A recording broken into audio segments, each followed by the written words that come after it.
ನಮಸ್ಕಾರ, ನಾನು ಜ್ಯೋತಿ ಭಟ್ಸ್ ಪ್ರಪಂಚಕ್ಕೆ ಸ್ವಾಗತ. ಇಂದು ಬಹಳ ರುಚಿಯಾದ ಹಾಗಲಕಾಯಿಯಿಂದ ಮಾಡುವಂತಹ ಒಂದು ಅಡುಗೆ ನೋಡಿ. ಈ ರೀತಿ ಅಡುಗೆಯನ್ನು ಮಾಡಿ ನೋಡಿ. ಒಂದು ಚೂರು ಕಹಿ ಇಲ್ಲ, ಟೇಸ್ಟಿ, ಬಾಯಿಯಿಂದ ಹೋಗ್ತಾನೆ ಇಲ್ಲ. ಅಷ್ಟೊಂದು ರುಚಿಕರವಾಗಿ ಹಾಗಲಕಾಯಿಯಿಂದ ಹೇಗೆ ಅಡುಗೆ ಮಾಡೋಣ, ಒಮ್ಮೆ ನೀವು ಈ ವಿಡಿಯೋವನ್ನು ಸಂಪೂರ್ಣವಾಗಿ ನೋಡಿ. ಹಾಗಲಕಾಯಿಯನ್ನು ಈ ಥರ ಅದರ ಒಳಗಿನ ಬೀಜವನ್ನು ತೆಗೆದು ಸಣ್ಣ ಸಣ್ಣದಾಗಿ ಕತ್ತರಿಸಿಕೊಳ್ಳಿ. ಯಾವ ರೀತಿಯೂ ಕತ್ತರಿಸಿಕೊಳ್ಳಬಹುದು. ನಾನು ಈ ರೀತಿ ಕತ್ತರಿಸಿಕೊಂಡಿದ್ದೇನೆ. ಅರ್ಧ ಮಾಡಿ ರೌಂಡಾಗಿ ಕೂಡ ಕತ್ತರಿಸಬಹುದು, ಹೀಗೆ ಸಣ್ಣ ಸಣ್ಣದಾಗಿ ಕೂಡ ಕತ್ತರಿಸಬಹುದು.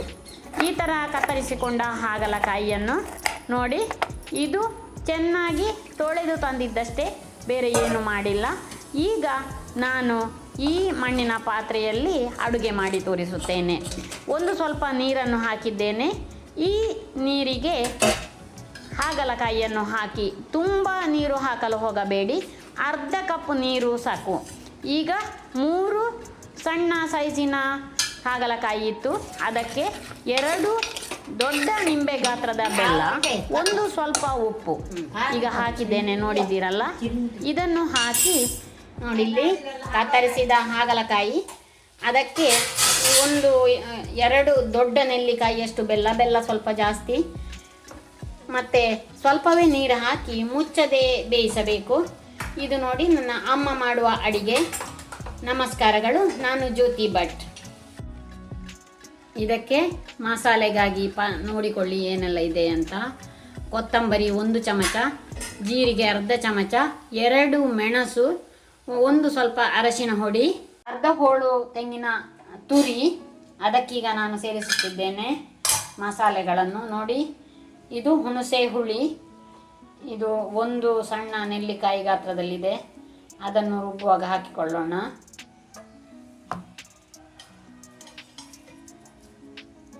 ಬೆಳ್ಳುಳ್ಳಿ 3 ರಿಂದ 4 ಚಿಲಕುಗಳು,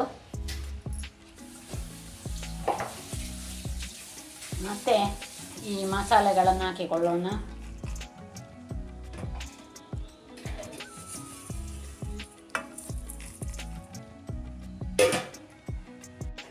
ಸ್ವಲ್ಪ ನೀರು ಸೇರಿಸಿಕೊಂಡು ರುಬ್ಬಿಕೊಳ್ಳುವ.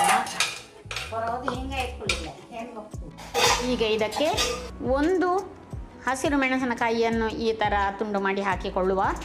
ಈಗ ನೋಡಿ, ನೀರು ಆರಿ ಚೆನ್ನಾಗಿ ಬೇಯ್ತಾ ಇದೆ. ಇದು ಅತ್ಯಂತ ಮುಖ್ಯ ವಿಚಾರ. ಹಾಗಲಕಾಯಿ ಅಡುಗೆ ಮಾಡುವಾಗ ಸ್ವಲ್ಪವೇ ನೀರು ಹಾಕಿ ಚೆನ್ನಾಗಿ ಬೇಯಿಸಿಕೊಳ್ಳಿ. ಮುಚ್ಚುವುದು ಬೇಡ ಬೇಯಿಸುವಾಗ. ಈ ಒಂದು ವಿಚಾರವನ್ನು ಗಮನದಲ್ಲಿಟ್ಟುಕೊಂಡರೆ ಹಾಗಲಕಾಯಿಯಿಂದ ರುಚಿಕರವಾದ ಎಷ್ಟೋ ಅಡಿಗೆಗಳನ್ನು ಮಾಡಿಕೊಳ್ಳಬಹುದು. ಈಗ ನೋಡಿ, ಇದರ ನೀರು ಸಂಪೂರ್ಣವಾಗಿ ಆರಿದೆ. ಇದು ಸರಿಯಾದ ಸಂದರ್ಭ. ಈಗ ನಾವು ಇದಕ್ಕೆ ಮಸಾಲೆಯನ್ನು ಸೇರಿಸಿಕೊಳ್ಳೋಣ. ರುಬ್ಬಿದ ಮಸಾಲೆ ಈಗ ಇದಕ್ಕೆ ಹಾಕಿಕೊಳ್ಳಿ. ಮಸಾಲೆಯನ್ನು ಹಾಕಿಕೊಳ್ಳುವಾಗ ಕೂಡ ನೀರು ಸೇರಿಸುವ ಸಂದರ್ಭ ಸ್ವಲ್ಪ ಜಾಗ್ರತೆ ಮಾಡಿ.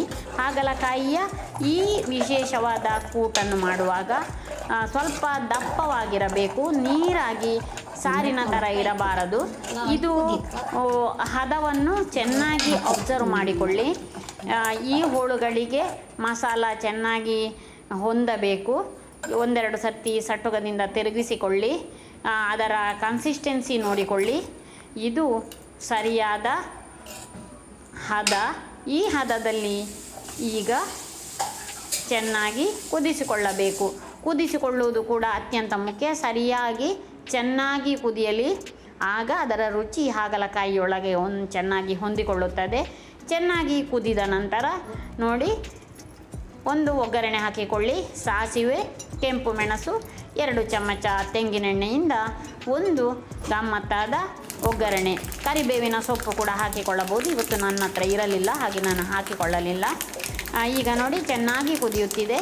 ಈಗ ಒಗ್ಗರಣೆಯನ್ನು ಹಾಕಿಕೊಂಡರೆ ಈ ರುಚಿಕಟ್ಟಾದ ಹಾಗಲಕಾಯಿ ಕೂಟು ತಯಾರಾಯಿತು.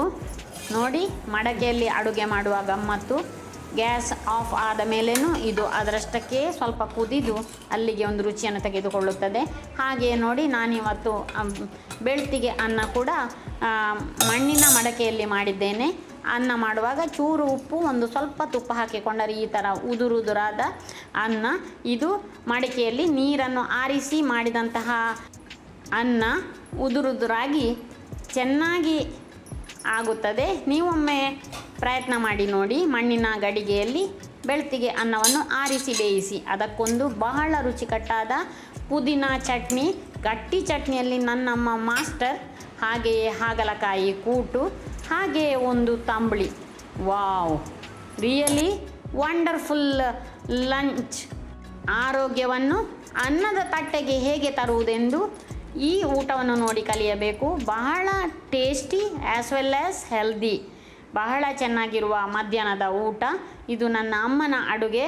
ನೀವು ಒಮ್ಮೆ ಈ ಥರದ ಹಾಗಲಕಾಯಿ ಕೂಟನ್ನು ಮಾಡಿ ನೋಡಿ, ಮತ್ತೆ ಅಭಿಪ್ರಾಯ ತಿಳಿಸಿ. ಕಮೆಂಟ್ ಮಾಡಿ, ಲೈಕ್ ಮಾಡಿ, ಸಬ್ಸ್ಕ್ರೈಬ್ ಮಾಡಿ. ನೋಡಿದ್ದಕ್ಕಾಗಿ ಧನ್ಯವಾದಗಳು.